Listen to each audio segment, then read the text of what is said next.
Please call the meeting to order and pledge allegiance. I pledge allegiance to the flag of the United States of America and to the republic for which it stands, one nation, under God, indivisible, with liberty and justice for all. I forgot to ask. Andy, you ready? Okay, good. Usually I ask that before we start, but we're going to do a little different this time. All right, ladies and gentlemen, thank you very much for being here. Welcome to our first of the month of December's meetings. I'm just wondering if there might be anybody in the audience that would be willing to take a 3-minute time period and give us some good news with reference to the city of Cold Spring. So, thank you. Okay, and I don't know that we'll need a full 3 minutes, but I'm Brandy Cantor, Patron Services Supervisor for Great River Regional Library, and it's my pleasure tonight to introduce you to Jason Kirchhoff, who is your new Library Services Coordinator for Cold Spring. And Jason will be supervising both Cold Spring and Richmond branches, so you'll be seeing him around here a lot. And this is only day 2 for him, so please don't give him any really tough questions, yes. We want to train him in slowly and make sure he does okay. So. Excellent. All right? Yes. Hello, everyone. Nice to meet you all. Yeah, like Brandon said, this is my second day as LLC, so still new. I've been with Great River Regional Library for a few years now, so I do have a little experience there. I'm very much looking forward to working with you all and meeting you all and working ahead going forward. Thank you for having me. Excellent. Congratulations. Thank you. Don't sit down just yet. Council, do you have any questions that you'd like to ask Jason? Nope, just want to welcome him to Cold Spring. Jason, welcome to Cold Spring. Thank you. Thank you all for having me. Thank you. Thank you. Brandy, Thank thank you. All right, would anybody else like to have a moment to address the city? Nobody else? All right, thank you again, Brandy, thank you, Jason, welcome. The next step then is to approve the agenda as amended. Okay, y'all got the amended agenda? Yes. Okay, perfect. Can we get a motion to approve the agenda? I'll make that motion. Dave, thank you. Can we get a second? Jim, thank you. Motion is second. Any discussion? Hearing none, all those in favor? Aye. Opposed? Abstentions? Excellent. We have ourselves an agenda. Item number 4 on the agenda. Chris is going to read the consent agenda. Chris, thank you. Minutes from November 24, 2015. Recommendation to approve the minutes of the November 24, 2015 City Council meeting as presented. B, approve resolution 2015-29 revoking County State Aid Highway 58. To approve resolution 2015-29, a resolution approving revocation of County State Aid Highway 58 in the city of Cold Spring by Stearns County. C, accept resignation of firefighter Justin Walters. Recommendation to accept the resignation of firefighter Justin Walters effective November 30, 2015, and thank him for his service. D, accept resignation of Kelly Warren. Recommendation to accept the resignation of Kelly Warren from the Planning Commission and to thank her for her service. E, Fire and Rescue Department approvals. Recommendation to approve the Cold Spring Fire and Rescue Department's recommendation to reappoint Dan Weber as Fire Chief and appoint Adam Lubbers as Secretary. F, approvals for St. Boniface for 2016. Recommendation to approve Resolution 2015-31, a resolution granting approvals for St. Boniface Parish for their Winter Festival, Bonnie Ball, Cash Raffle, and Parish Festival for 2016. Okay, thank you. I'm going to come back to you in just one moment for you to have explain something. Are there any questions? I'm not asking for a motion at this time because I want to get some clarity on one item to make sure everybody is on board with it. So does anybody on the council have any questions? I was going to ask a question about letter B, so if you had any questions. Nope. Nothing? No. Okay. Point 4B on the consent agenda, basically that's what we had been talking about with Jody Tyke, the county's engineer, with regards to, what we're considering Main Street from Red River Avenue across the bridge or up to the bridge? Up to the bridge. It's up to the bridge? A little shy Okay, of the bridge, so yeah. it's that stretch of land, and their proposal is, because it's that stretch of land, they want to turn it over to the city, and as basically a compensation for that, they're going to give us a check at some point for $60,000. And the county commissioners have already approved it, and so now what we're going to do is we are now going to approve it. Is that all correct? Correct. Okay, perfect, right? Yes. All right. now I need a motion to approve the consent agenda, please. Well, can I have one more question? Yeah, please. Where are we putting that 60? Well, I think, isn't that? It's going to go into Main Street. The Make Street Yeah, Re-Improvement yeah, Project. Okay, I hope if that's we where look, I if would we like look to see it go. at item 11 on the agenda, under Chris's administrative report, is where we're going to talk about that. Okay. So we will actually get to it, good point, we'll get back to that though. Okay, so now we need, well, wait, anyone else have any questions or comments with regard to the consent agenda? All right, then I need a motion to approve. I'll make that. Jan, thank you. Second? Second. Jamie, thank you. Motion and second. Any further discussion? Hearing none. All those in favor? Aye. Opposed? Abstention. Thank you. All right, we're on item number 5. And here's where Chris leads us again. Item number 5, Truth in Taxation meeting for the 2016 budget levy. This is a public meeting? Public meeting. Okay, all so of we it- have to call it? We have to open it? No, it's not a public hearing. Okay, so doesn't have to be called open? Yeah. It's Okay, just a meeting that everybody got notice of so they could come and listen and give their input if they have okay, any. all right. Then what I would like to do is I'd like to start blabbing, and then you get to interject and correct me. Okay. Okay. City, what happens every year is we are charged by the state to come up with a budget. As part of that budgeting process, the city staff, John and all the department heads, Chris, everybody sits down and goes through their budget. Dan, all go through your budgets and you try to figure out what number of dollars we're going to use. Using that information, the council then says, yes, we want to pay this. No, we want to cut back on that. We want to change, modify, whatever. Using all of that information, we come up with a rate. The rate is then multiplied times the total value of all the real estate in the city. But unfortunately, when we do that computation, when we do that process, that total value is an estimate. Bless you. Thank you. It's an estimate.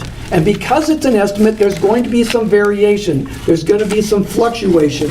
So this year, when we went through the process, the council said, we are going to do everything we can to get by without raising our rate at all if we can. And as it turned out, we couldn't get by with no increase. We ended up having to have an increase of less than 1%. But now please remember that less than 1% is then multiplied times a number that's an estimate.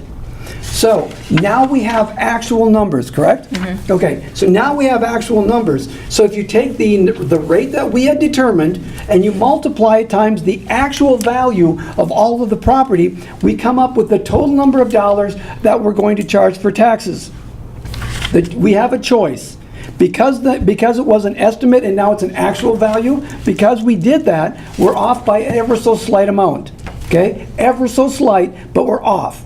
So now what we have to do is make a decision. Either we cut somebody's budget, or we have to raise the rate slightly, okay? By slightly, in a second I'm going to ask Chris to articulate what that is, but by slightly, I mean itty-bitty in this case, okay? How big is the difference between what we had and what we're going to?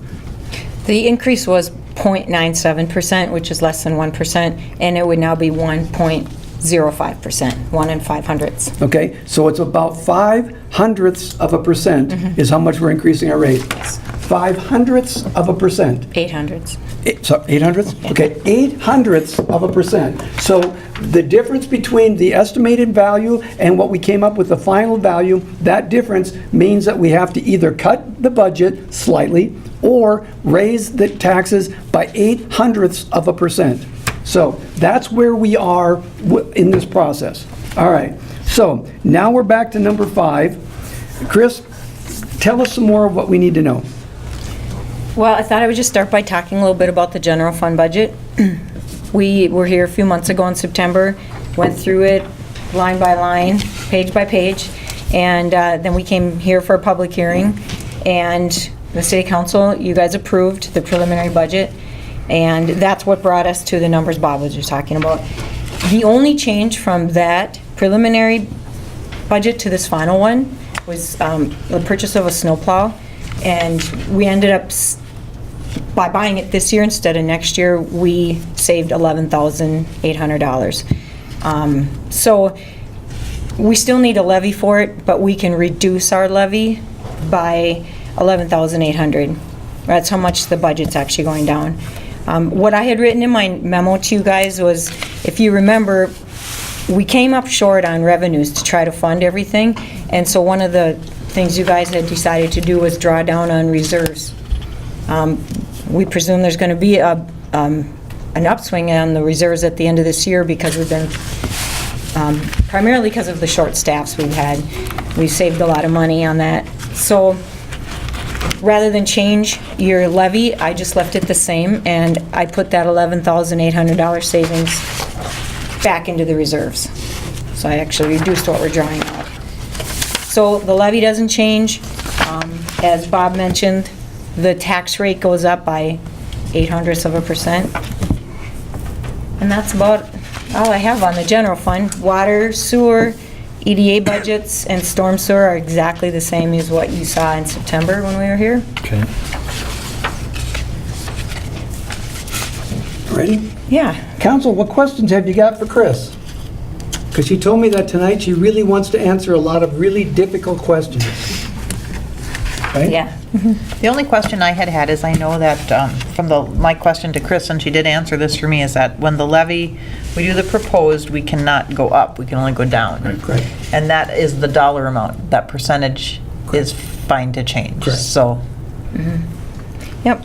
Okay, you want to make sure that you articulate that clearly so everybody can understand. Yes. You're absolutely right, Jan. The actual thing that cannot change is the actual levy, and we're proving the exact same thing tonight that we did in September. The percentage can change because it's based on an estimate anyway.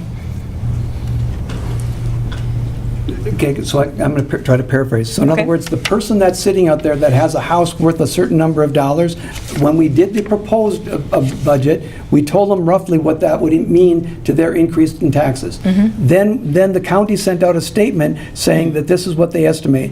Because of what we're approving tonight, how big of a change should they anticipate seeing on all of that? Well, that's an interesting point. Their taxes should go up 1.05%. From last year? Yes, but that's only if your valuation doesn't change. Okay. If your valuation stays exactly the same, that's what your taxes should go up. But that rarely happens. Okay. In today's environment, meaning from last year to this year, our property values in the county of Stearns, in the city of Cold Spring, are they going up, down, or staying flat? Well, when the county was out here in May for the board of review, I think they said that I don't remember the percentage, I don't know if anybody else does, but generally they all went up, and our tax capacity went up. Okay. So, but the thing is, some go up more than others. Right. So some people probably saw a decrease in their taxes, and other people probably saw a 7 or 8% increase. But all across the board, it should be 1.05. Okay. Jamie, Dave, Jen, Fran, more questions? No. Okay. Then if that's the case, Chris, if you would read 5C? Recommendation is to approve Resolution 2015-30, a resolution adopting the final 2016 collectible tax levy, along with the final general fund, water, sewer, EDA, and stormwater budgets for 2016. Can I I'll get make that motion. Fran, thank you. Second? I'll second it. Dave, thank you. We have a motion and a second. Any further discussion? Hearing none, all those in favor? Aye. Opposed? Abstentions? Thank you. Passes unanimously. Thank you. Item number 6, presentation of the 2015 utility rate study. Chris is again going to explain that to everybody in just a brief moment, but the council, you've received, it's bound, it looks like this. You've got, everybody received a copy of it, and then there's also a bunch of really nice, pretty colored pages that go along with it. The one thing that I want to make certain that we point out, and I'm sure John would be willing to step up and confirm this, is one of the things in the utility rate is a sewer rate. And with regards to our sewer rates, one of the things that we would like the council to know, as well as the city to know, is that we're currently in the process of exploring all industrial users of our sewer system to make certain that what we're charging is the rate that we wish to charge and that it's a fair and equitable rate. Fair statement? Correct. Okay, fair statement? Okay. Chris, if you would, please. The first probably 10 pages of this book is just a lot of data. History on water and sewer fees, connection fees, depreciation, not just history, but projections going forward, some 10, some 20 years out. Depreciation costs, debt service costs, operating revenues and expenditures over the years. And in all those pages tie together, and I guess if I could, just jump to this first big colorful page towards the back. And it's got the cash flow projections going out 20 years. As you can see, the sewer fund, we raised, several years back, the council decided they'd like to see more frequent raises and not as big. And so we have done increases in the rates in the sewer fund for the last 4 years. We did them in 12, 13, 14, 15. And I didn't, last year at this time, you talked about also one for 2016. I have included that in here. You're not approving that tonight. That's just part of the plan. We don't have to do that.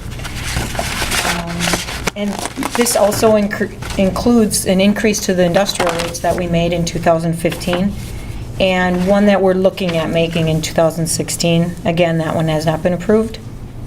So these are a lot of just estimates on my part, but it's something for you guys to look at to see where we see the sewer fund going.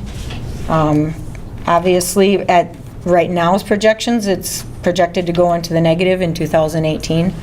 So sometime before then, something will have to change because we can't have that. But we do review it every year. We're keeping close tabs on it. And again, some of these are just projections.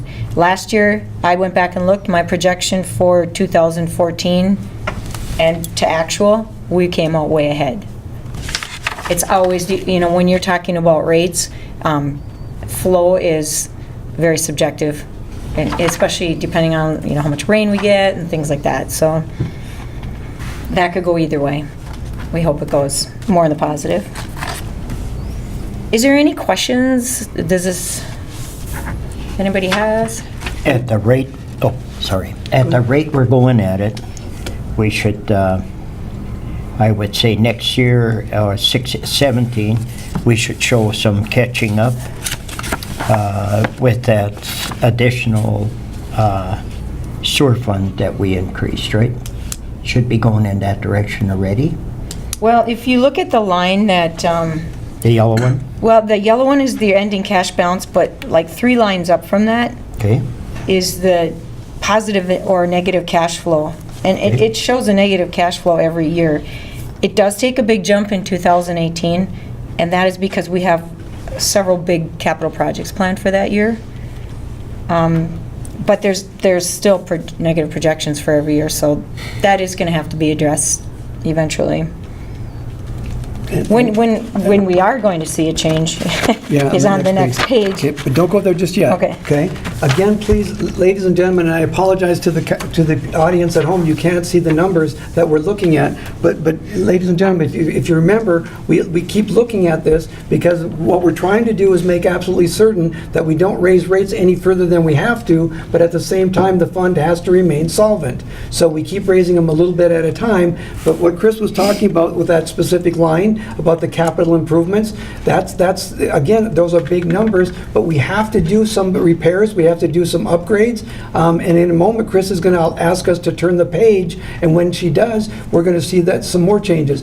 How we've been able to keep some things as they are, balanced as that we've been going along, is by small rate increases for our residential customers as well as for the industrial users. We've been trying to do as best we can with managing that. And if we need to, we've been trying to postpone as far as we can, as much as we can, any major big expenditures. The council's been very careful with that, but like Chris is about to explain to us, soon we may not have a lot of options. Okay, first of all, is that a safe statement? Yes. John, safe statement? Okay, then if you'd keep going, please. Okay. 2 things I just want to point out on the second page. This one projects out to 2031. You'll see a big turnaround in the negative numbers in 2024. And I know it seems like a long ways away, but that is when the current plant will be paid off. And that's we have no debt service payments that year, and that's Okay. a swing of... Can you say that again? In 2024, we'll have the current plant paid for. Okay, so that's when the current plant is paid for. But as a general rule, sewer plants have a life expectancy of about, 20 years, okay, and when did we do the last plant expansion? 2004, Okay, so 2004 plus 20 years is, 2024. okay? So it's, Exactly. so it's paying off right at about the same time as we have to do the new expansion, potentially. Potentially, yep. and Okay? that's- That's why what she said, if you look at the numbers, that's why what she's saying is happening. Debt service is finally paid off, but if everything keeps going as we expect everything to keep going, about that time, we get the privilege of doing another expansion, a new plant, whatever. We bought the car, now we have it paid for, now we gotta get another one. That's correct. That works. That's the way it works. And again, friend, that's a great analogy. Everybody can relate to that. You buy a car. Now you feel really good about having the car, and then you pay for it. And then after that, you realize that things are starting to wear out, and it's time to start looking for the next car. Good analogy. Okay, please. That's pretty much all I had. How old on is your this. truck, Fran? 16 years. You still haven't Take pretty good care Oh, of no, it. I have to get the 2024, then I can I have a question if I can. Yes? Is there maintenance you can do on a maintenance plant that extends the life, or is it just normal wear of running a plant that just... And volume and everything That else. degrades it to John, nothing I'm sorry, in 20 I don't. years? I didn't want to do this, but we're going to have to. Please rise and come to this table so you can sit by a microphone, and then we're going to ask you some questions. And if you want to, you can bring Brian with you, because he might be able to help with some. Might have to come with me. Okay, Brian, come on up there. Well, again, we're calling on John, our Public Works Director, and Brian, our City Administrator. No, Brian's I'm our sorry. city Sorry. Now you're going to hate me. Congratulations, You're going to hate me the rest of the night, aren't you? No, I think he'll like it. No, a demotion he's thinking. Now we gotta pay him for administration. Oh, no. Yeah. Sorry, dude, I really am. Okay. Public Works City Engineer. All right. Would you do me a favor? Ask the question again. Is there maintenance you can do on a treatment plant, sewer, that extends the life of the plant, or is it just normal wear and tear of the size of our town that it's going to be degraded in 20 years, we're going to have to rebuild it? Or is it simply we need to replace a whole bunch of stuff in 20 years and then come up with a decision that looks at either rebuilding or I'm sorry, remodeling or just building new? You know, I think it'll come down to probably more remodeling. I'm not exactly sure how they come up with the 20-year life expectancy. Maybe Brian would know, but, you know, throughout the years, we're constantly doing maintenance that's fixing things. So 20 years from now, there might be one building that's completely brand new. Just over the years of maintenance on what we've done to that building.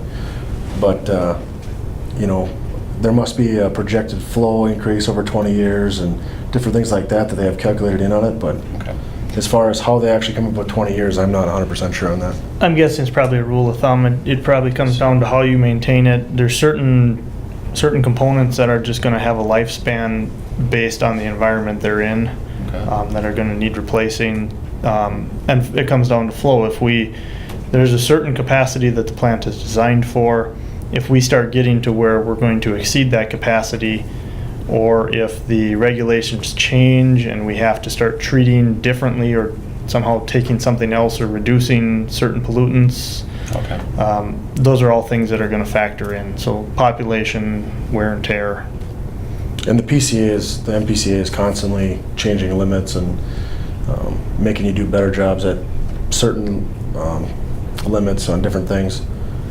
And there's always going to be a progressively, you know, I guess you're always going to be doing different things to the plant to make it better throughout the whole life expectancy of the plant, not just the 20 years, but day-to-day operations, you're constantly changing different things to accommodate for the PCA's rules. They're never going to make them more lax. Right. Yeah. They're always going to get tighter. Okay, good enough. Perfect, thanks. Anything else? Okay. Chris? That's all I have in the sewer fund, unless somebody else had any questions. Thank you. Is the interest rate calculated based on our bond rating? No, Or is it's that- based on kind of an average interest rate that we get on our investments, Okay, which is what that we get on the fund. okay. You talking about the interest revenue? Yeah. Yeah. Yep.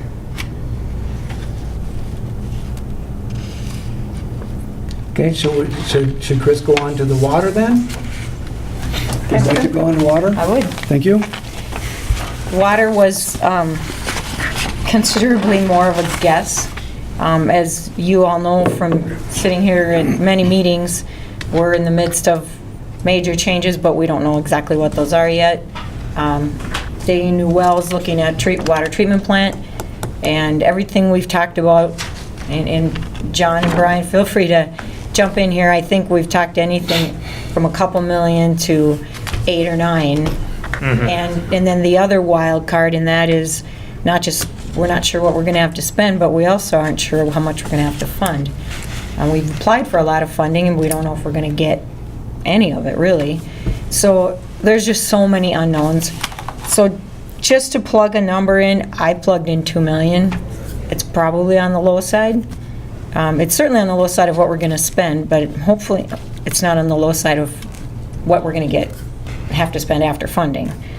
So we've been very lucky. We haven't had a lot of increases.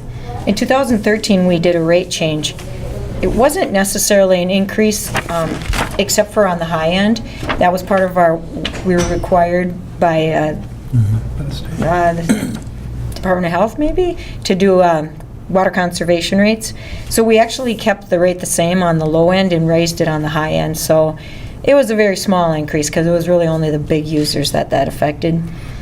And I did project an increase for 2016 only because we looked at that last year and we decided we know where this plant expansion's coming. We know it's going to cost us something. Maybe we should start building the fund a little bit. So I did project an increase for 16. Again, this will come back probably in January for discussion, maybe a little more in depth. But again, if you look, not in the yellow box, but 3 lines up, even with those increases, we are looking at negative cash flow each year. And, because we came into 2015 with such a big cash balance, it looks good because it's staying positive, but the reality is it's going down every year. And that's because I've built debt service payments in here for the new plant, which are, I think, inevitable, at least on some level. We don't know how much, but... So, it's just a plan. Okay, thank you. Yep. Council, questions? What happens if we put the 2 million in before we know we have to build an $8 million plant? And we raise our rates according to this? Do we raise our rates again that year or at that time, or do we have to wait until the following year? No, you can raise them anytime you want. Okay. Yep. Historically, we've only raised them once a year, if we've raised them at all, but we needn't raise them ever, but we can raise them anytime we the council, choose to. Okay. But one of the things I want to point out, and I know John and Chris would never do this because it's like blowing their own horn, but ladies and gentlemen, please turn to page 10. Go back 2 pages to page 10. Okay, it's a table. It's a chart. What I would ask you to do is find Cold Spring on that chart. We're at the top. Okay? We're the least expensive of all of those central Minnesota cities that are listed here. We're the least expensive. Again, where that comes from is our water people, Tanya, John,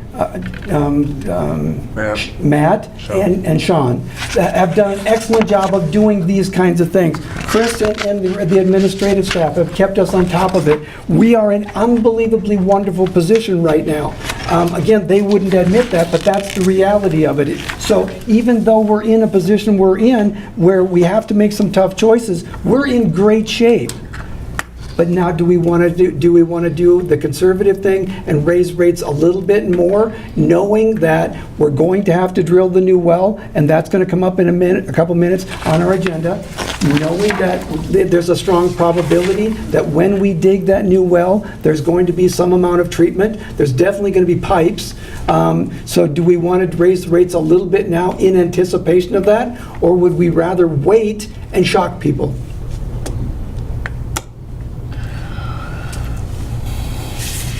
Well, we've done that You ask too. I'd rather do it a little at a time rather, yeah. myself. I'm not a big proponent of shock factor. No. But we've done it. We have done it. We've Yes. been in a position where we've had no choice but to Right. do it. So what is it you're asking us for, Chris? To adopt, or just to approve of this plan, not to necessarily approve any rate increases tonight, but just to basically endorse the plan. Maybe that's a better way of saying it. And if I could, I want to just talk a little bit about the stormwater fund, which is, there is a big page for that too. It's considerably simpler. Okay, before you do, Okay. real quickly, stormwater, the difference between that water and sewer water is John is about to explain that to everybody. The difference between stormwater and sewer water, what's the difference? Sewer water is what you're flushing down your toilet. Storm water is what's coming out of the sky and going into the streets, storm Okay, sewers. and so the well. does the city have to treat both of them? No. Okay, which one do we treat, which one don't we have to treat? Sanitary we treat and stormwater we don't. Okay, but we still have to just process it and get it off the streets and off every place, but we don't have to actually clean it up, okay? So that's the difference between sewer or sanitary and the stormwater, right? Okay, thank you. Okay. So we only started this fund a few years ago. I'm going to say maybe 5 years ago. And the first couple of years it operated in negative. We didn't want to overdo the rates, so we kept them a little bit lower. 2015, it went into the positive, and I don't see it going back down. It's doing well. We did a rate increase the last 2 years, and I didn't project any out going forward. Unless there's something major that changes, I think this fund should hold its own. That way, if we do need to do an increase in the water or the sewer rates, at least one of them is staying stable. So, Council questions? Those of you that came on council after we initiated this thing, do you understand how we're coming up with these numbers, or should we have Chris run through that real quickly? Are you good with it? The how? Yeah. All right, real quickly, you want to just real quickly tell it, that with regards to, with sewer, with water, that you've been using the term flow, okay? That has to do with usage, how much people use. Stormwater, how are we assessing stormwater? How do we bill for stormwater? okay, every water and sewer connection, every house, every business pays a flat fee, and it's $4 every 2 months. So it's just an extra line on your account. It's very easy to predict our revenue that way. It's not based on any usage, it's just a flat charge. Some of the expenses that go into this fund are maintaining the stormwater ponds, sweeping the streets, what else? Maintaining the equipment that we use. Even jetting storm lines and Yeah. the infrastructure of the storm lines, catch basins. Yep. Okay.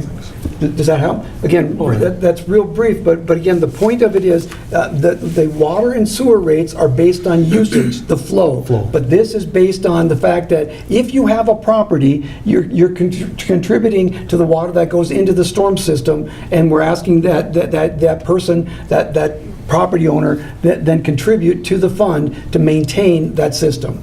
So that's all that's going on. Okay? Yep. Close? Exactly. Okay, all right, thank you. Any other questions with regards to the storm system? Okay, so what else do you want to talk about? I don't have anything else. Okay, so then you're asking us to approve or Adopt, or adopt the study, or, rather say endorse, that's okay too. okay? Would you rather adopt it or endorse it? as you can probably tell, I like the term endorse better than adopt, but it's written as adopt. Do you have a preference? I don't have a preference. I don't. Okay, then why don't you read us the recommendation then, please? All right, recommendation to endorse the 2015 utility rate study as presented. Questions? Otherwise, I need a motion, please. I'll make a motion. Jamie, thank you. Second? I'll second it. Dave, thank you. We have a motion and a second. Any discussion? Hearing none. All those in favor? Aye. Opposed? Abstentions? Thank you. Passes unanimously. All right. Thank you again. Gentlemen, thank you. Chris, thank you. All right. We're on item number 7 on the agenda. Item number 7 says we're going to discuss the plan for the City Hall remodeling. All right. Real quickly, background.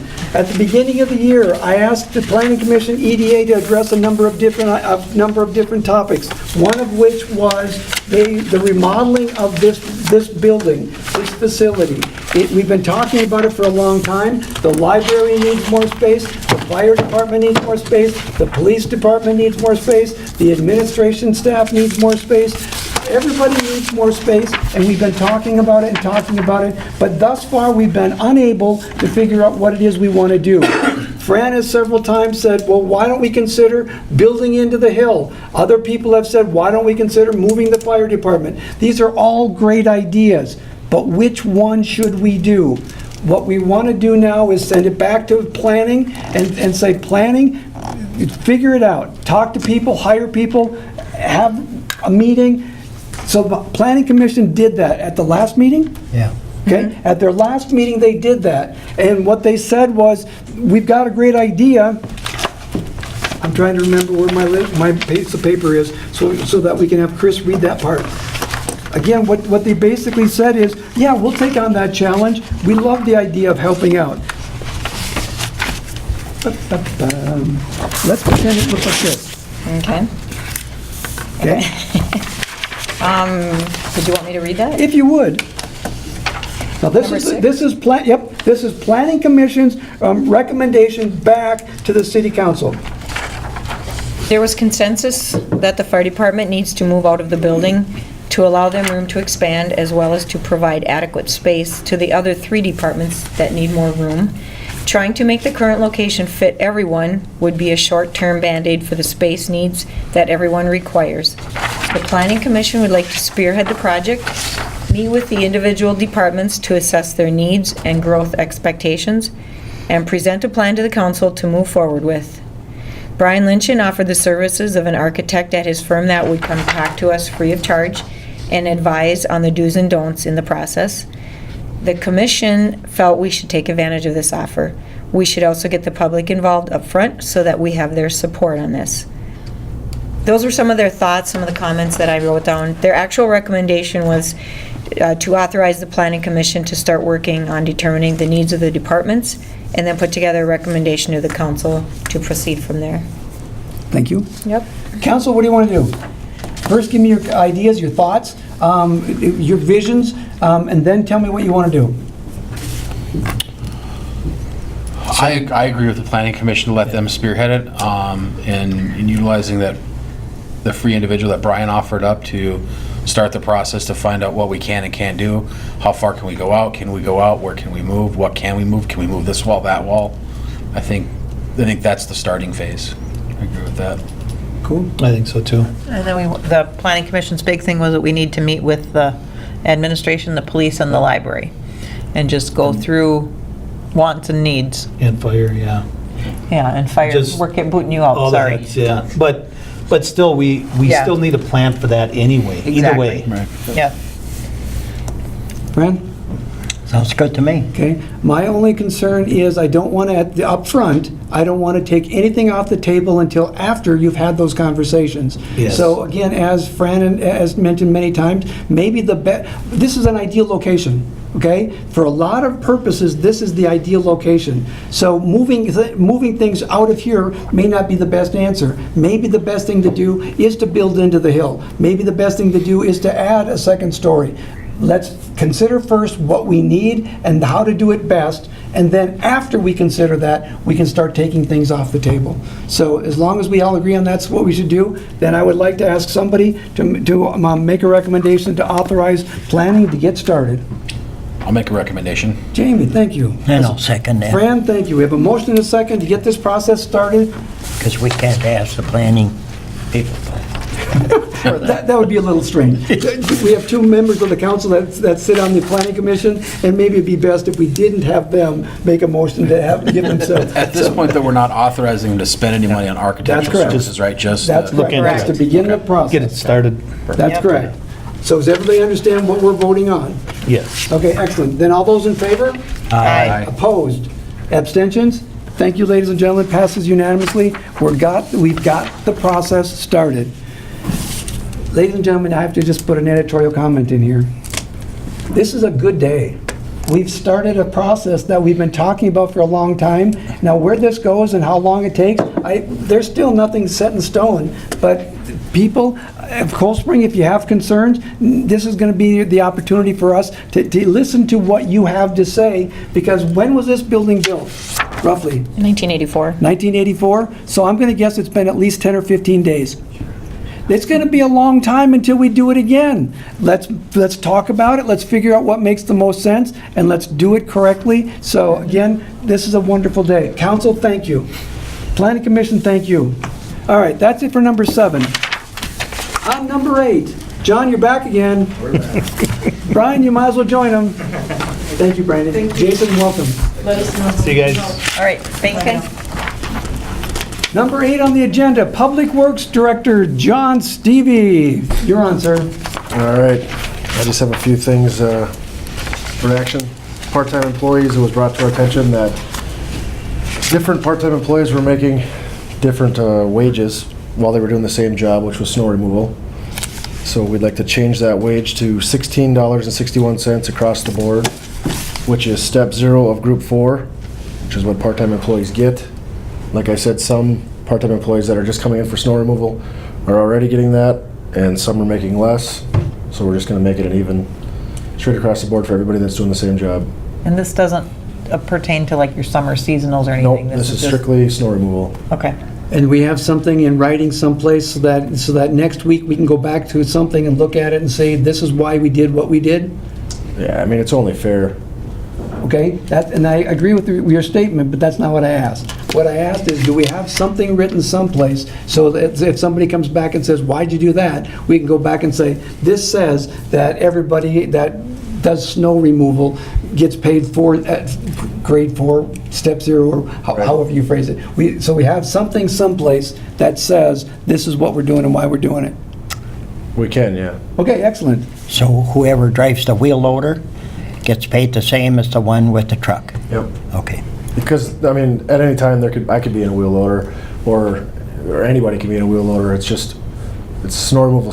There's really no designated job for any specific person, but just wherever you're needed at the time. Okay. And if I could just add, I didn't take the time to go back and look, but the snowplow driver rate has been the same for, if I had to guess, close to 10 years.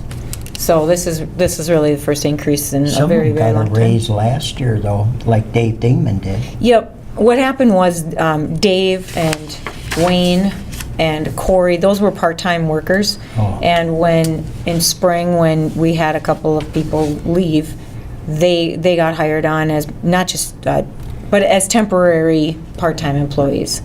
And so now they're at the 1661, and we felt it was good to put the temporary, or the snowplow drivers at the same rate, which really, this only applies to 1 or 2 people. Because Wayne and Corey and Dave are already there. So then about running the heavier equipment, like the big wheel loader with the snow blower, is going to be the same then as the one driving the truck? Yeah. Hauling the snow. Yep. Okay. Do they sort of, are they sort of interchangeable? Is that, Oh, absolutely. I mean, it just depends what we have for a workforce that night. I mean, sometimes part-timers can't come in to plow, so, or only so many of them can, so you're constantly bouncing between different things. But, I mean, for the most part, the same people are in the trucks, the same people are in the loaders, the same people are in the snow haulers and things like that, but. just for efficiency purposes? Right. Okay. So much like our seasonal employees, these are winter seasonal employees? Correct. They just do snow, okay. They all have the same type of licensing, Class A, whatever they need for this, and it's Right. all, okay, all right. All right, so we're looking for a recommendation, and that recommendation would be, To approve increasing the rate of pay for snowplow drivers to $16.61 per hour. a motion, please. I'll make that. Jan, thank you. A second? A second. Jamie, thank you. Motion and a second. Any discussion? Hearing none. All those in favor? Aye. Opposed? Abstentions? Matt passes unanimously. Thank you. John? Wellhead Protection Plan, the manager for that. Paul was the manager before he left and appointed Tanya to be like the interim manager, basically. So I'd like to be appointed the Wellhead Protection Manager for our Wellhead Protection Plan. Okay. And we talked to Tanya about it, and, She wants it, yeah. okay? Okay, recommendation to appoint John Stevie as the Wellhead Protection Manager for the City of Cold Spring. Motion? I'll make that motion. Dave, thank you. Second? I'll second. Jan, thank you. Motion and a second. All those, or any discussion? All those in favor? Aye. Opposed? Abstentions? Thank you. Passes. Part-time warming house employees, we're getting to that time of the year. It sounds like maybe not all of them are coming back again this year, is to my understanding.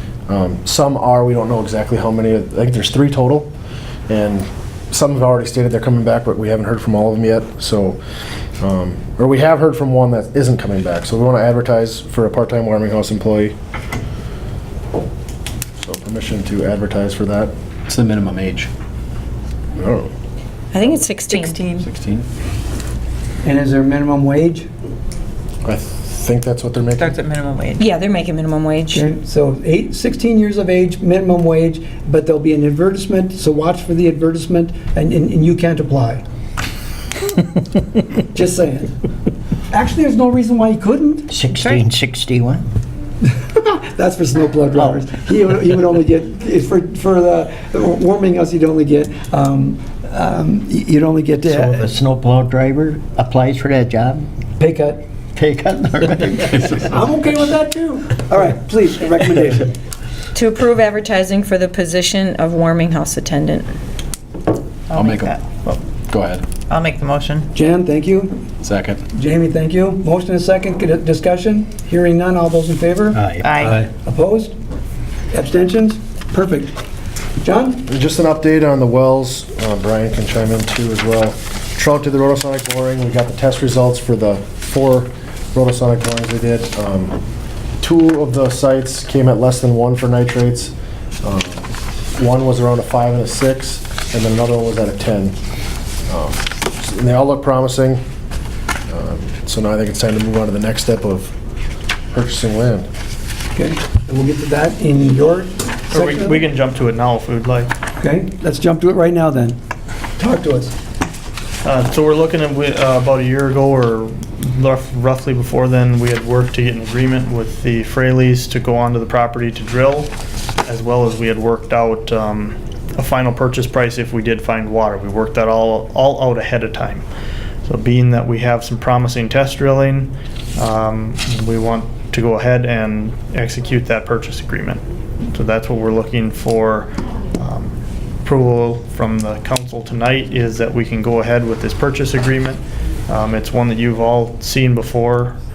I think it was for 12 acres, 2.5 acres of easement for about it was for $110,000.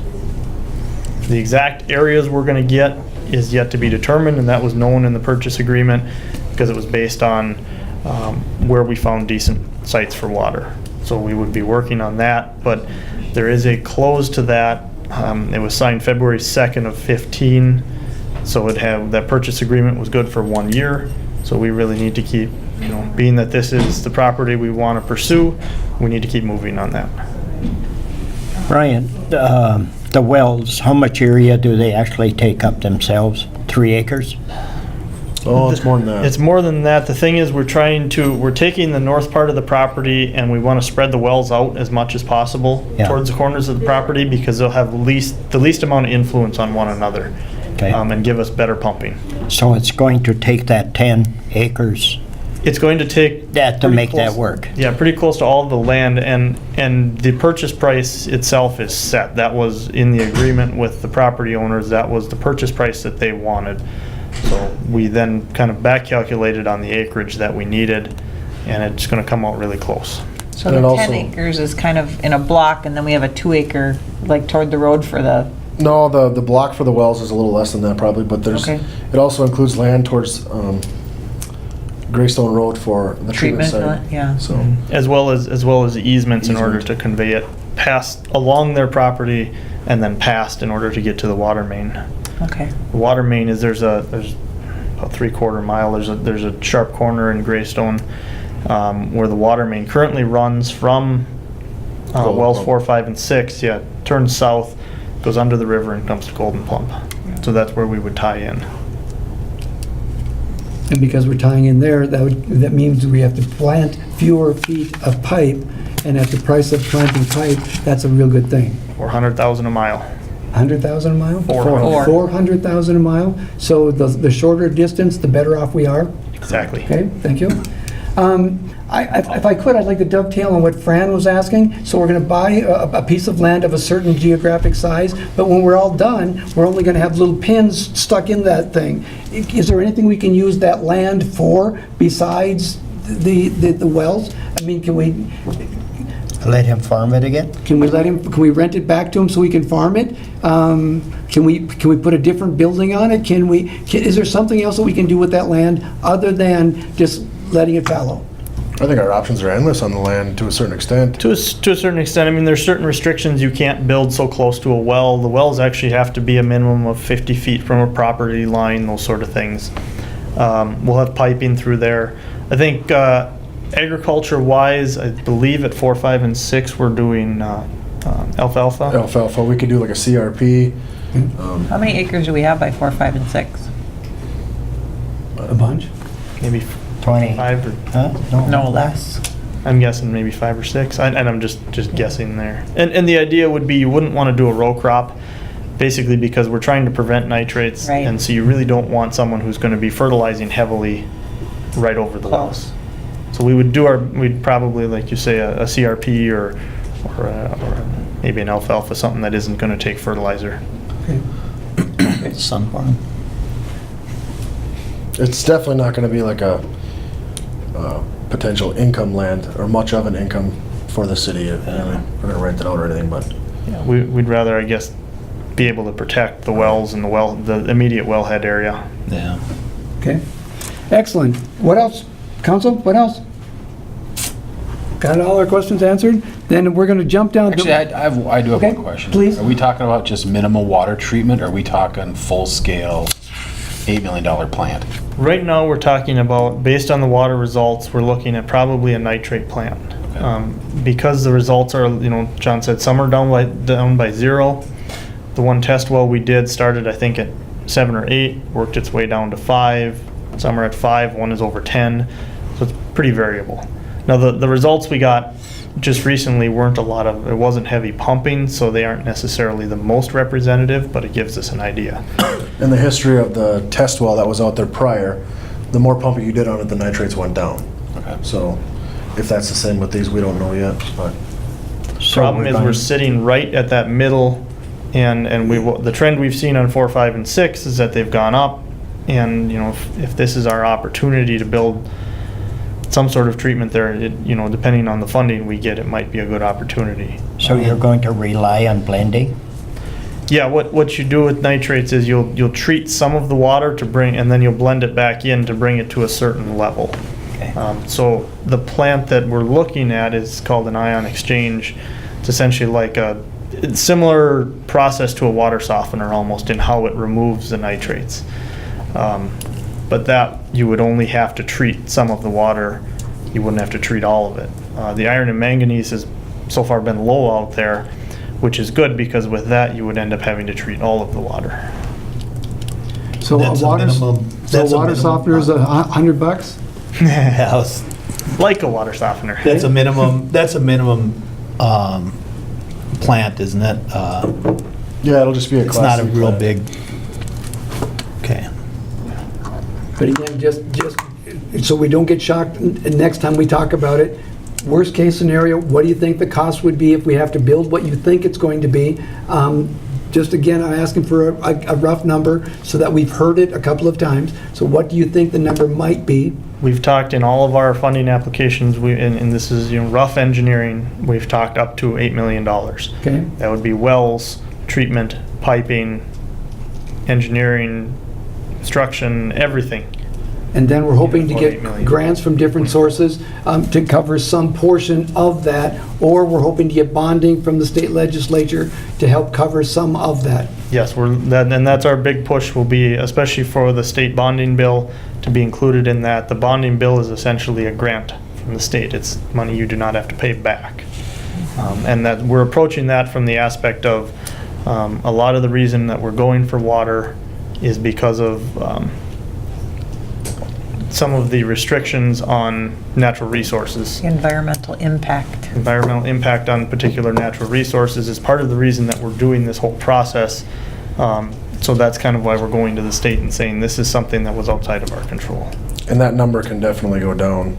We've estimated at the high end Yeah, for piping and Yeah. reverse osmosis and different things like that, correct? Yeah, we've estimated originally it was, maybe we have to do 2 types of treatment, not knowing for sure exactly how deep the wells are, what the exact treatment type will be, how much we have to treat. So we tried to estimate on the high side. So hopefully that number will go down. Okay, thank you. Any other questions, council? It's just nice to have a site. Isn't it? Again, it's really, this is no different than It we is, got it done is. talking about with the council or the city hall remodel. We haven't really done anything, but we feel like we've taken a huge step here. So again, thank you guys. All right, council, I need you to look at 9C, and Chris is going to tell us what it is we're going to be looking for. It's for approval to proceed with land purchase for well. Recommendation to approve staff proceeding with the land purchase for the wells pursuant to the agreement executed February 6, 2015 with the Fraley family. On the motion. Fran, thank you for the motion. I need a second. Second. Okay. Dave, thank you. We have a motion and a second. Any discussion? Hearing none, all those in favor? Aye. Aye. Opposed? Abstentions? Again, thank you very much. We are in the process of buying a piece of land. Gentlemen, thank you.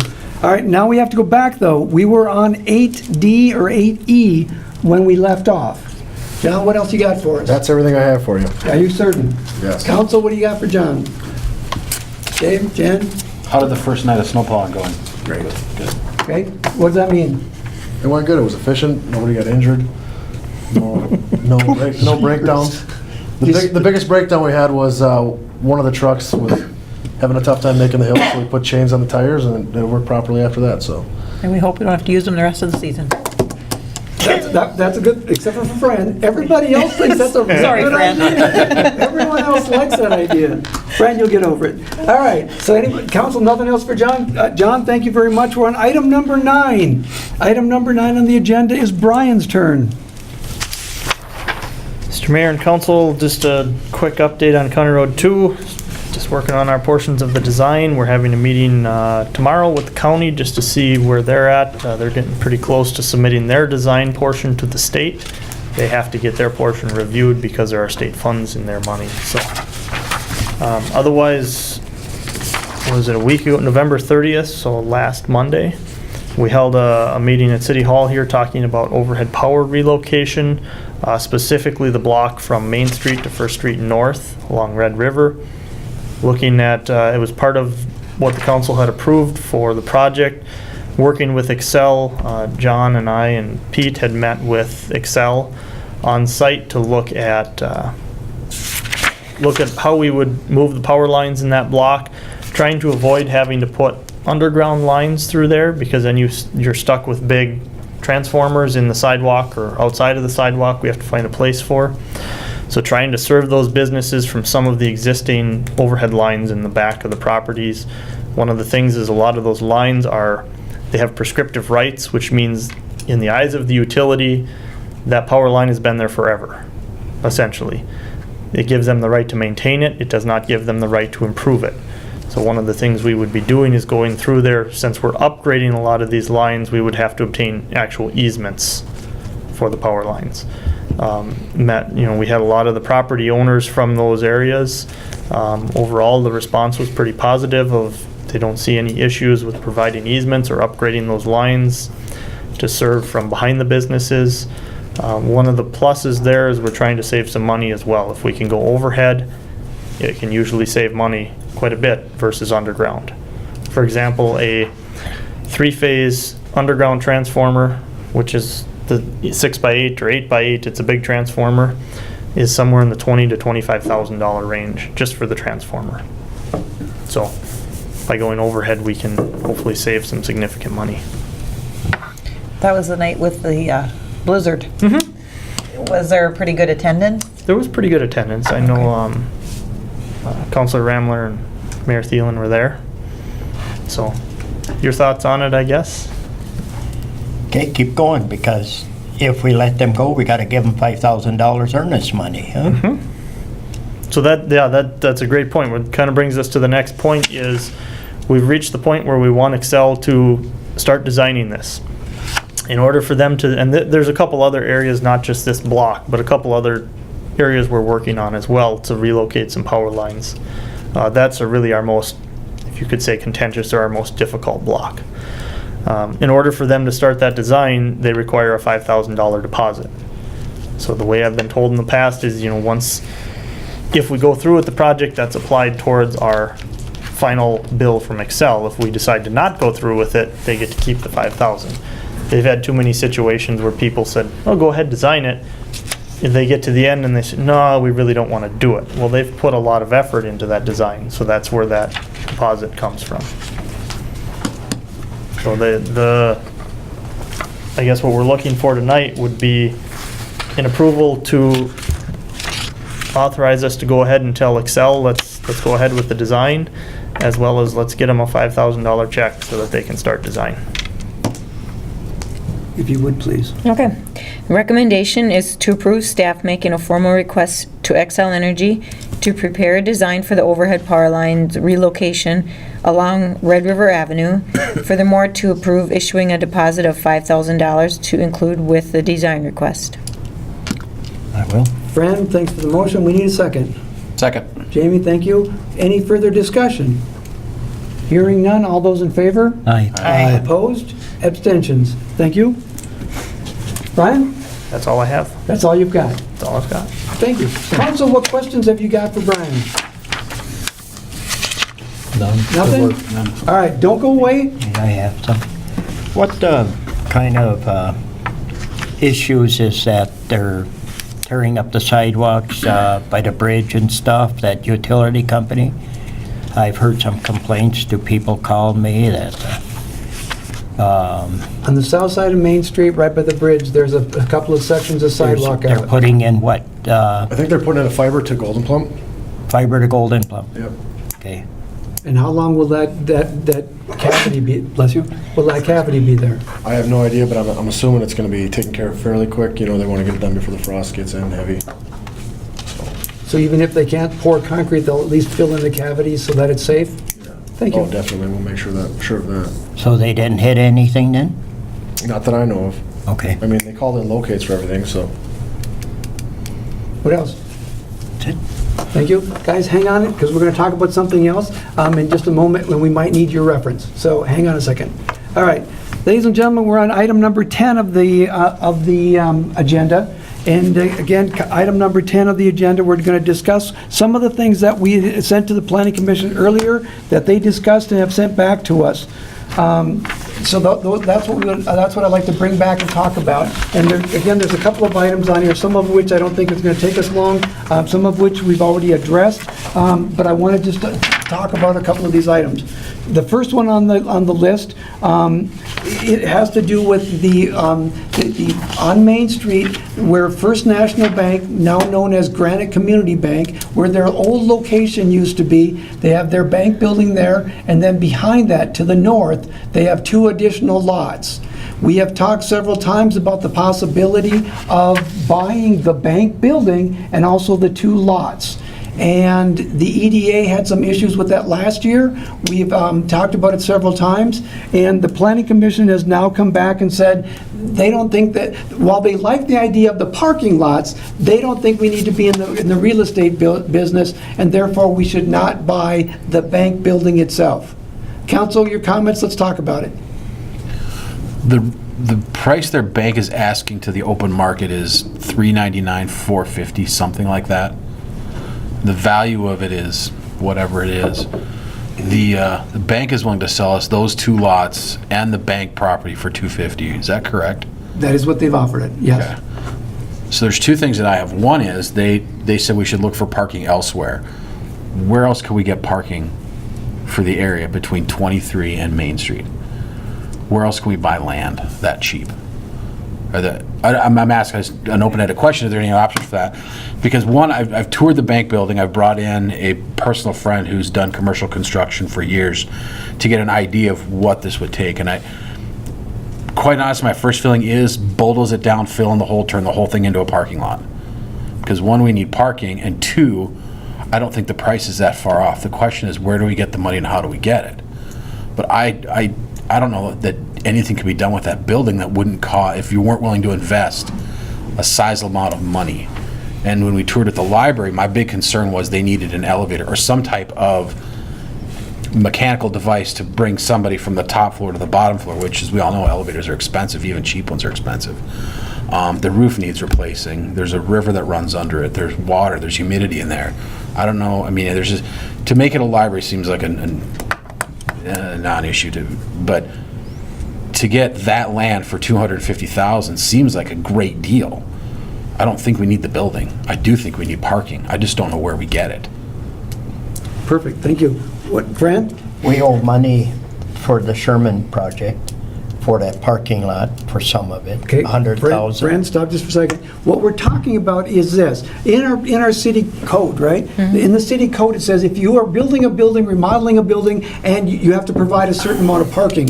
If you don't provide the parking, if you don't provide the spaces, there's a thing, payment. Parking in lieu of fund. Parking roof. Okay, and so when the building across the street was put up, they contributed to this fund. The attorney down the street, when they did their remodel, they contributed to this fund. Thank you, keep going. All right, and then I like your idea. Offer them 100,000 and then let's bulldoze the building down and make that the rest of the lot. Would they take 100? No. Well, Okay, again, that's all I wanted to Yeah. know. well, but again, let's keep going. Have we ever offered them a certain number of dollars? Again, No. one of the things that we have talked about a couple of times is let's buy it for $250. Then let's split it apart and use the parking lot to take it out of the parking lot fund and pay off, use that much. And now our cost basis, and I know I'm an accountant and I shouldn't, and that makes me dangerous, but then our cost basis in the remaining building is low enough that let's try to sell the building and recoup our investment. If we can't, then let's make a determination and rip the thing down and make a parking lot out of it. But let's get the property. Why? Because they're making us a very generous offer. I think we are foolish if we don't pursue it. Okay? The worst, if we make him an offer and they say no, the worst thing we can do is say, well, we tried. Have we lost anything? Maybe we make it a two-phased offer. First phase, $250 for all of it. Second phase, $80,000, $90,000 just for the 2 lots. They may be willing to sell us just the 2 lots because they've been sitting on it for this length of time. Let's give them the chance to say yes to us. Or no. When Planning Commission went through it, we felt we don't want to tie up any more of our money in property because we got ourselves in that sticky situation with the business park. Yep. And we are not business investors. We've talked about the property kitty corner from the country store toward Teal's, because if we did a parking lot over there, it could be dual purpose, it could be used for the trail as well. And it would tie the new Granite Landing with the old downtown, where the bank lot, if we stick it behind that building, it doesn't benefit the transition between the two, the old and the new, It would benefit the old downtown, but not... Yes. because it's bordering residential. Okay. And the bank has previously said they wouldn't split it. Yep. If they would be willing to sell just the lots, absolutely, I think the Planning Commission was in support of that. Yeah, We don't I want to think- get into speculation Yep. with the building. Yeah. So how do we handle the Sherman? parking lot we own? Well, again, there, in my opinion, there's nothing wrong with us giving the bank two offers. One offer saying, what we would really like to do is just simply buy the parking lot. And they have the right to say yay or nay. But the second offer is, but we would be willing to pay you $200,000, whatever number we're gonna pick, and maybe we don't even, are we supposed to talk about numbers out loud? Or is this where we're supposed to have closed meetings and do all this hush-hush stuff? We should just give them a number. Was that a statement or a question? It was a statement in question. I just thought about the fact that every other time we've ever talked about buying a piece of property and negotiating, we've always closed the meeting. I don't know why. Everybody knows what we're talking about. So Yeah. the point is, maybe we give a bank an offer. They can counteroffer. They can say no. They can say yes. But if we don't give them an offer, all we have is a heck of a good conversation. Let's stop having good conversations and let's do something. Yeah, I wouldn't be in a favor of buying the building at all. No, My I- offer would I be am if they not. want to put an offer in on just the lots only. The but I don't lots want only, anything to do with that I'd be, building. Okay. I'd be okay with the lots only, but not the building. What if we could get Really- both for 100,000? Then we're getting the lots in the building for free. If you can get 3 lots for 100,000, I'd say maybe yes. Okay, what is that? Then the If we demo can- costs if we- with that If we street don't in there. don't even try to sell it, just push it over. Yeah. Demo I mean, cost. we're not gonna get into trying to sell a building that, And then the other They part of the can't sell. conversation that came up was, then we've removed another property off the Main Street assessment. exactly, that's the Wait, other. So that's another Which- portion of the proceeds that gets split to the community versus Agreed. being shared by the benefiting properties. Agreed, but are we making a positive statement by doing that? Are we doing something affirmative? Are we gaining something by doing it? Because if we're gaining more than we're losing, it's a good exchange. Give me just one split second. Ryan, thanks for staying there. Brian, I'm going to put you on the spot for a second. Roughly, you know the building we're talking about, okay? Tomorrow your bulldozers just started up and it just knocked that whole thing down. How much did it cost us? 70 to 100. With the water issues, it's going to be. 70 You're to gonna, 100. yeah, my first thought was 20, 30,000, but you're gonna have to dig the foundation out. I mean, if you're gonna completely bulldoze it, you have to tear everything out. Okay? You have to go through, the big unknowns are, you have to go through and do an assessment on it. Is there lead? Is there asbestos? Is there, we know the age of the building, there's a likelihood some of those things exist in there. Now we have an unknown cost. And if Okay. those 4 pumps that are running get taken out of there, is every other building in the area basement gonna flood? That's a real concern. John, Yeah. you just heard Brian say that it's going to cost a certain number of dollars to do it. Can the city, with the equipment that we have, can we do any of that to save us any money? No. Okay, so, thank you. So, we're back to, let's pretend that they will sell us all 3 lots for $100,000. Now it's going to cost 70 to 100 to tear that building down, so to make the 3 lots into a parking lot is going to cost us in the area of $170 to $200,000, right? Okay, are we willing to spend between 170 and 200,000 to get those 3 lots? If not, then, go ahead. I see, my argument would be, we need the parking because when Winners moves out of their building, which is 7,000 square feet total on the main floor, something around that, give or take. Don't remember. They're gonna need somebody's gonna need to go in there. Somebody's gonna have to go in there. Whatever goes in there is gonna need parking, and we all know that there's not much parking down there to begin with. So that would be one vote of whatever goes in there. Their first question is gonna be, well, let's say a restaurant goes in there. Well, if you put a 50-table restaurant in there, or a 30-table gonna there, where are you gonna put 15 cars and 20 cars for employees? You got something like that. I mean, it's a great location, it's a great building with some remodeling. I think there's potential there. And I've heard from, numerous people downtown, there's no parking. And I've come down here on a Friday night or a Saturday morning or whatever to go to the hardware store, and there is no parking, So I think parking is gonna be a hot topic.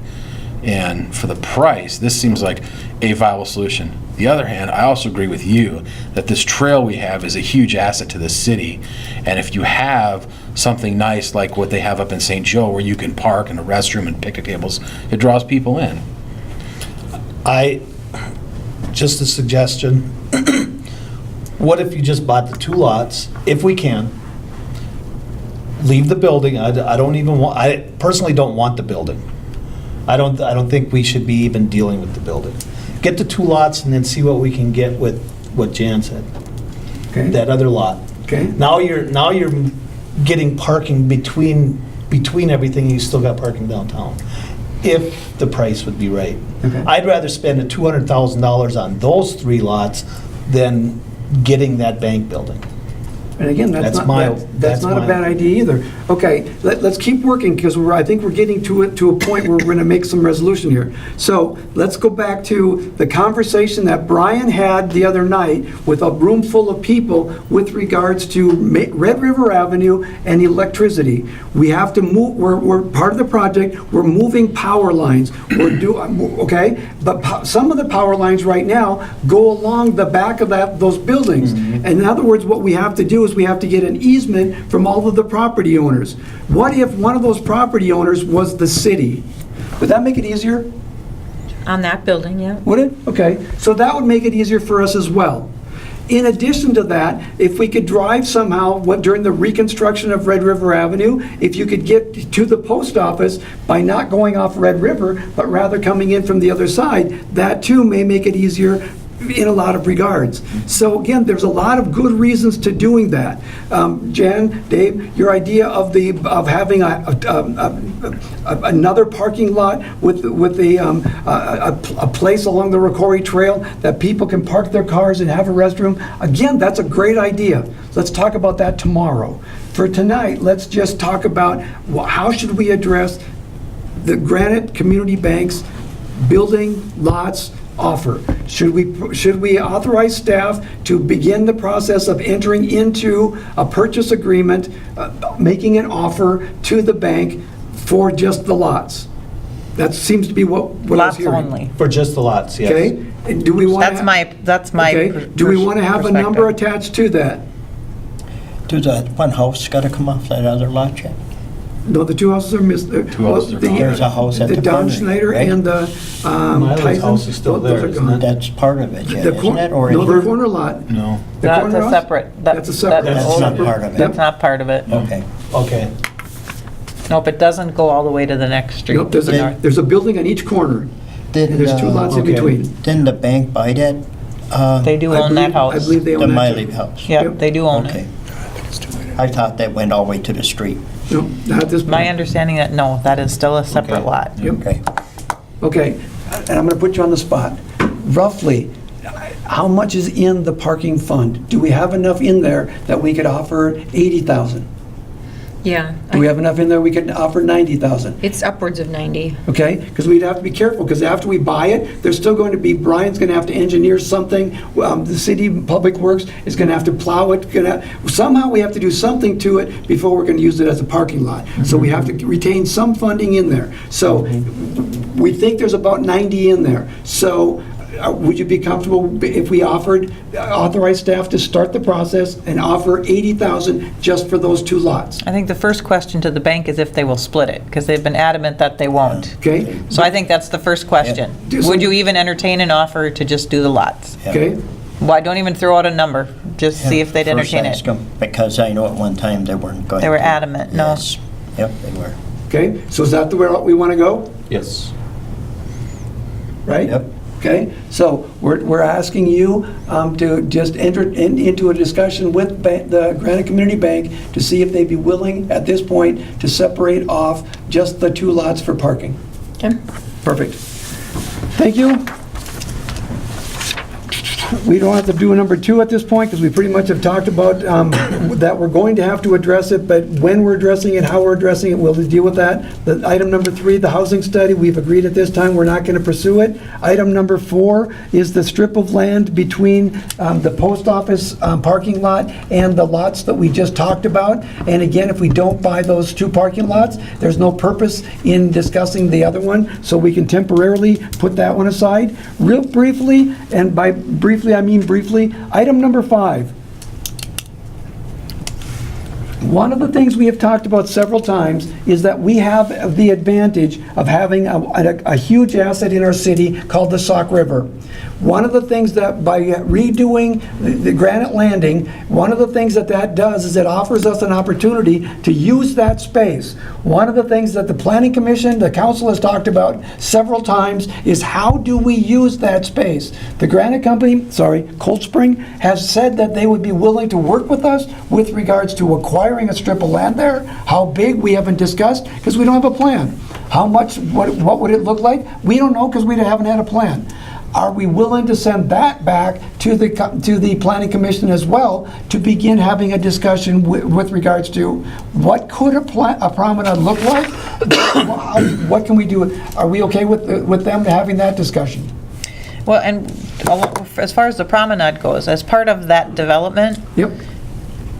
a certain piece of that property was being given to the city in lieu of Parkland.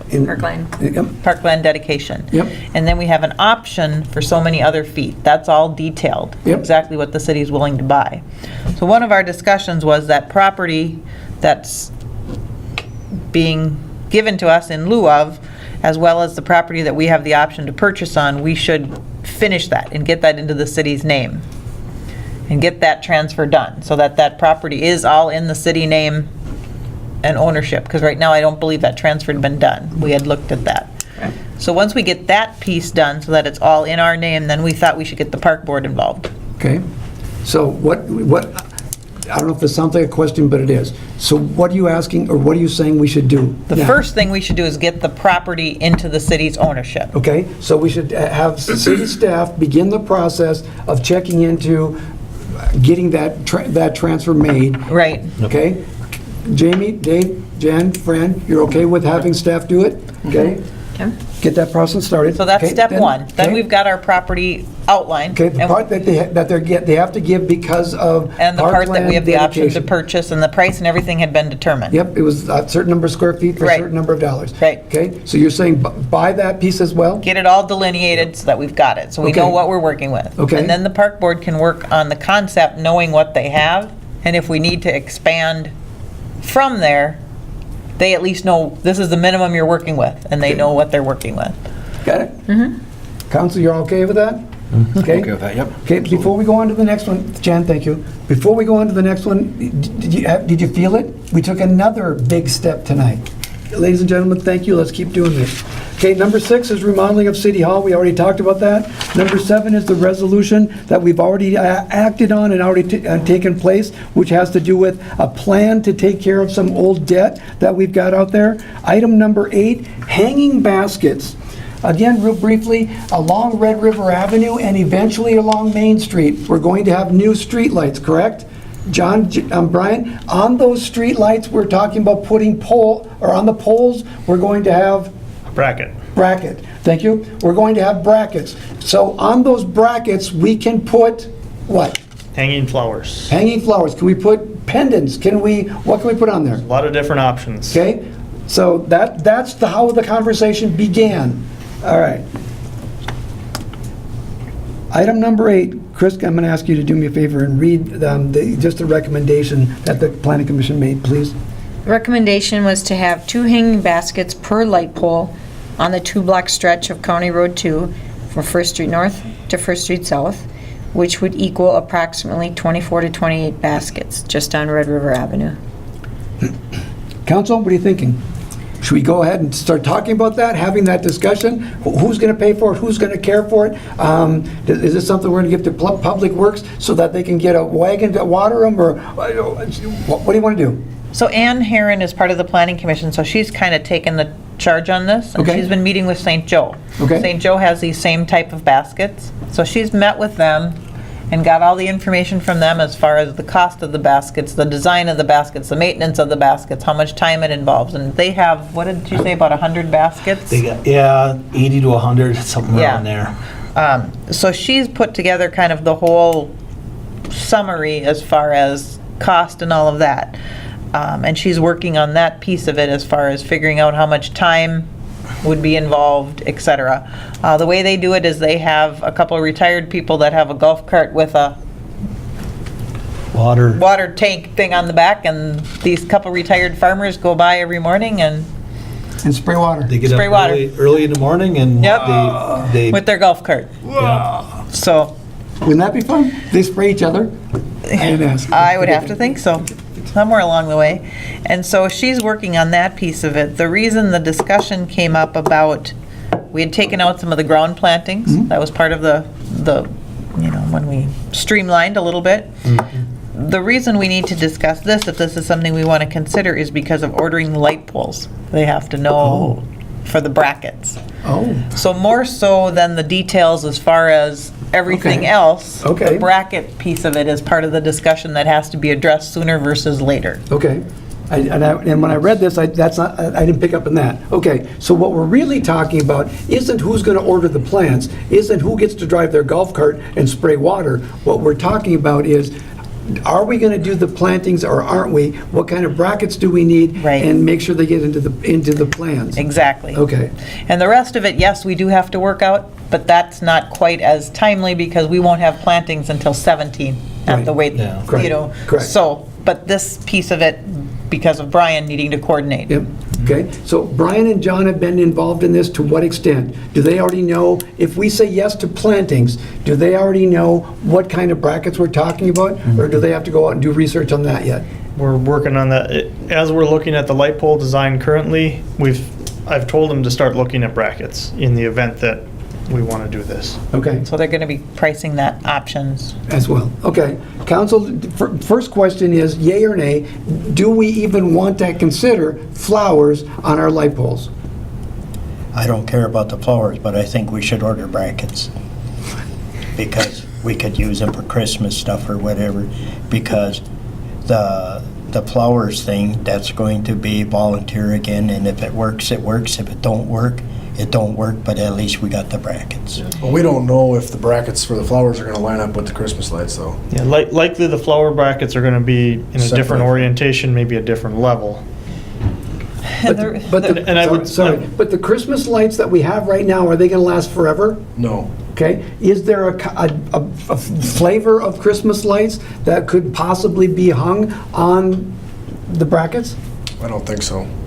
I think it's gonna be two totally separate brackets. Okay, that's not what I wanted you to say. I know that, but that's the answer. And the reason that we came up with the two baskets Yep, is the light poles have the arch to the front. okay, So if you put a bracket out here, the light is blocked by the plant. okay. So that's why the plant brackets would go this way with the hanging light going this Okay, way. so the light hangs over the street, but And the the bracket would run parallel Correct. to the sidewalk. And that's Right. also when I did talk with the county a little after the planning commission discussion, and they would be concerned if you'd be hanging the basket over Toward the the street. street. over the street. Because now you have clearance things you have to worry Issues. about. Okay. Right. I see Sauk Rapids just put those LEDs in that section they built. So is that kind of the lighting too then? We would be pursuing LED, LEDs, yeah. yes. Okay, so at this point, what I'm hearing the council say is Brian and John should pursue the idea, not buying them, but pursue the idea of what would the brackets look like and what would the brackets cost us, and then come back with that information so we can say, this is what we want you to do. Is that what, council, is that what you want? Yeah, I mean, that's, Yep. that's, I think I'll it go makes for the sense. brackets, the rest of the stuff can wait. and it really will. I mean, that doesn't have to be Yeah. addressed for next season yet, but Okay, Brian, John, you have any questions about what we just asked you to do? Nope. Okay, excellent, thank you. That's number 8. Number 9, it has to do with rebranding.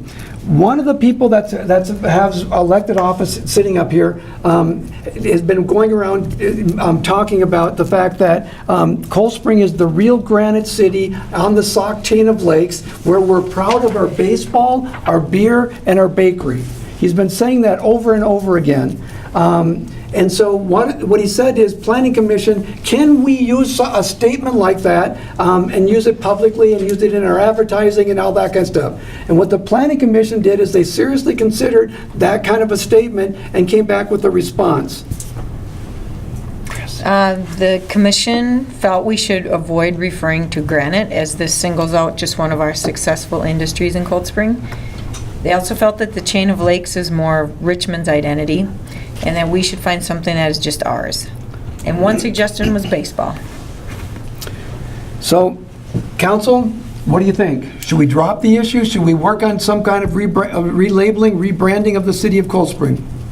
Yeah, I would like to see the hometown pride sticker go. Okay? That's a chamber thing, though, right? Yeah.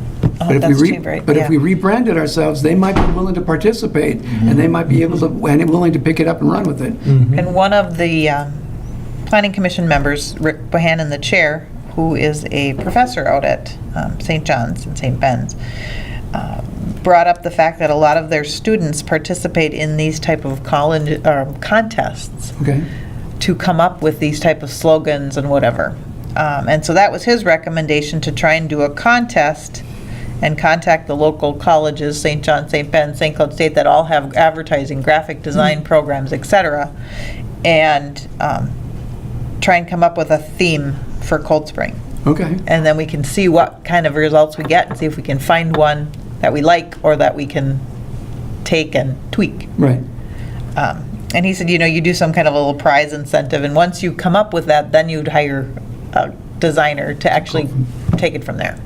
That was a recommendation that he had, Okay. just as a way to get input. Okay, and again, please, first of all, it involves the community, which is a good thing. You open it up to the community as well, Absolutely. You open it up to the community to get the input. Second of all, we might get something that actually sticks. Those are all positives. Yeah. So who organizes it? Do we turn to Chris and say, Chris, this is now yours to supervise? Or do we send it back to planning?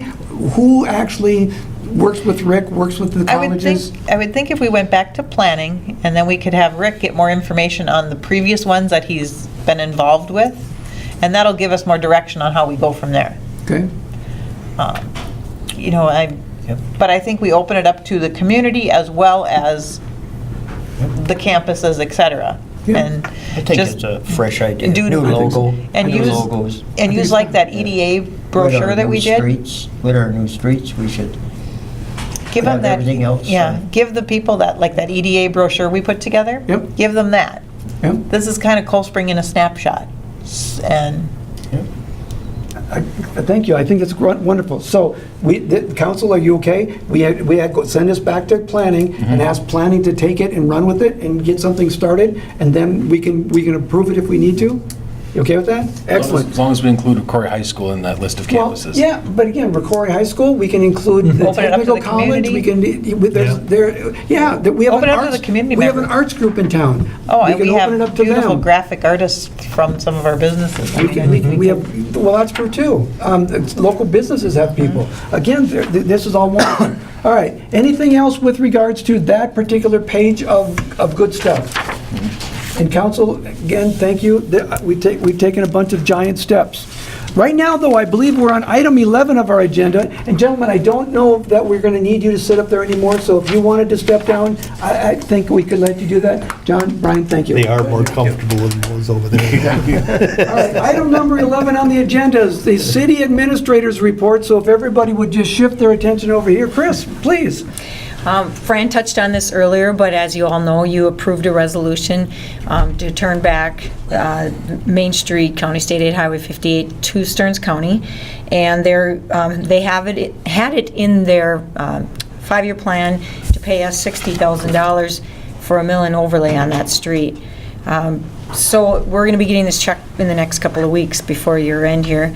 And I'm asking you where you would like to apply the $60,000. My recommendation would be to apply it towards the expenses for that project, since we are now going to be doing that project without the help of Stearns County financially, so. I agree. I agree. Okay, then When Chris. is that ours? First of the year? I think so. First of the year? I don't know if there was an effective date on that, So or maybe it's after- effective as soon as we sign the resolution. After the first of the year, can we impose our own rules for that street then? I would think so. I think after it's ours, we can, I mean, even at that sign? I mean, I'm just going like, I was I don't know. Yeah, that's what there's. interested in I would keeping say the as big soon as we adopt semi-trucks trafficking through the turn, to have them go down 23 and then turn up I would think so. Red River? When could that happen, or can? Yeah, we'd take a little more look at what we would need to do it, but I would think at that point Yeah. we could start. All right? Okay. All right, thank you for that. All right, so then, Chris, if you would be kind enough to read the recommendation, please? To apply the anticipated payment of $60,000 from Stearns County for revocation of County State Aid Highway 58 to the Main Street Improvement Project costs. I make that motion. Fran, thank you. Motion, a second? Second. Okay, thank you. We have a motion and a second. Any further discussion? Hearing none, all those in favor? Aye. Opposed? Abstentions? Passes unanimously. Thank you very much. All right, we're on, Chris is on 11B. Dan Weber couldn't be here for the whole meeting, so he asked me to bring this up in his absence. So we had 3 openings on the fire department, and as of last week, we have, as you saw on your agenda tonight, we now have 4. And we've been accepting applications. I think we ran the ad for 2 weeks in the Cold Spring Record, and we got 1 application for 4 openings. So Dan came in just yesterday and asked to get council approval to extend that application opening, advertise it 2 more times, and extend the deadline to apply till December 28th. I'm in favor of that. Yep, Sorry, me that too. was- Okay? Yeah. Yep. Do we need a motion to do that? Yep. Okay? Recommendation to extend the ad for hiring firefighters 2 extra weeks and extend the closing date for accepting applications to December 28, 2015. Fran, did you make that motion? I'll make that motion. Okay, need a second? Jan, Jan? second. Motion and a second. Any discussion? Hearing none, all those in favor? Aye. Aye. Opposed? Abstentions? Excellent. Chris, letter C. Oh, and that's it. I don't That's have it? anything else. Oh, come on. Questions for Chris? Nothing? We're good. Nothing? All right. Then we're on item number 12, list of bills and additions. Chris? Recommendation to review and accept payment of the accounts payable according to the list and supplemental list presented by city staff. Let's pay it in bills. Fran, thank you. I'll second that. Dave, thank you. Motion second. Any discussion? Hearing none. All those in favor? Aye. Opposed? Abstentions? Thank you. Item number 13, general questions, comments from the council. Fran, we're going to start on this end this time. Yeah, I was just curious with those, putting in burying that pipe over there south of the bridge and stuff, if they were doing everything according to the way they were supposed to, because I heard I was talked to about ruining some properties and stuff, and some of the property owners text or emailed the company how they were handling their property. So I was just wondering if they came to you, John, and said anything. All right? Okay, I'm going to follow up on that. Do they need, if the utility wants to make an improvement, an addition, a change, whatever, and they're doing it inside the utility easement, do they need to contact the city to get permission, to get blessings, anything? Brian, as far as you know? Do we have an excavation permit? Yeah, if they're excavating, they do. We issue them an excavation permit just so we know they're Okay. working. And so this group, for this project, did they come in and get an excavation permit? I don't know that for sure. WP is the name of the company. WP? I can check. Okay, if you would, please. Okay, and then, Fran, how would you like just Chris and John to just get back to you so you can get back to the people that contact We you? can do that, yeah. Okay, so the 3 of you? Perfect, thank you. Anything else? No? Okay, Jan? Nothing. Okay, Nope. Nothing. Chris? Nothing. Then I think we are on item number 14 on the agenda. Well, you got a motion from me. Okay, we have a motion, we have a second. I'll second. Okay, Jamie, thank you. All those in favor? Aye. Aye. Opposed? Let's go home. Ladies and gentlemen, thank you. Great meeting.